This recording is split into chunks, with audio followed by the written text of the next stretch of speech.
एक गांव में दो भाई रहते थे, अभय और अरुण। बड़ा भाई अरुण मेहनती था। वह पढ़ाई के साथ साथ घर के छोटे मोटे काम में अपनी माँ की मदद भी करता था, जबकि अभय का ज़्यादातर समय घूमने फिरने में ही जाता था। देखते ही देखते दोनों बड़े हो गए। दोनों की शादी भी हो गई और बाल बच्चे भी हो गए। समय के साथ साथ जमीन जायदाद का बंटवारा भी हो गया।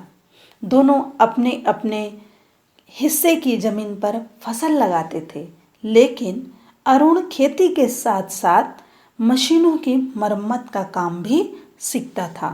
एक बार गांव में बहुत अकाल पड़ गया। अच्छी फसल तो दूर, खाने तक का अनाज भी अच्छे से नहीं हुआ।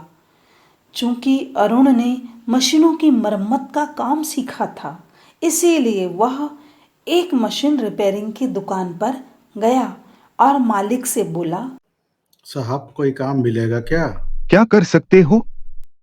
मैं मोटर गाड़ियों की रिपेयरिंग कर सकता हूँ। दुकान के मालिक को एक अच्छा मोटर रिपेयर चाहिए, इसीलिए उसने उसे तुरंत काम पर रख लिया।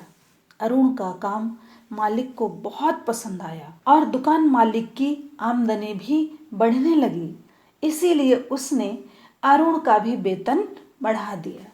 धीरे धीरे अरुण ने अपनी खुद की एक रिपेयरिंग की दुकान भी खोल ली। दूसरी ओर अरुण के भाई अभय की आर्थिक स्थिति दिन पर दिन खराब होती चली जा रही थी। उसकी भूखे मरने की स्थिति हो रही थी। एक दिन वह अपने भाई के पास गया और अपनी सारी स्थिति बताई।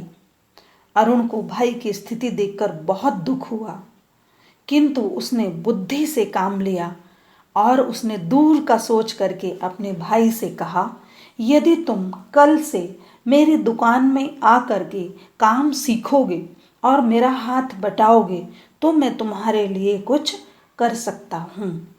अभय की स्थिति तो भूखा क्या न करता वाली थी, इसीलिए वह तैयार हो गया। धीरे धीरे देखते ही देखते दोनों भाई मिल करके काम करने लगे। अरुण जो काम बताता अभय उसे धीरे धीरे सीख गया और अच्छे से करने लगा और दोनों का परिवार फिर से खुश रहने लगा। बच्चों, इस कहानी से हमें ये शिक्षा मिलती है कि बिना मेहनत के जीवन में सुख नहीं मिलता, इसीलिए मेहनत से पीछे नहीं हटना चाहिए।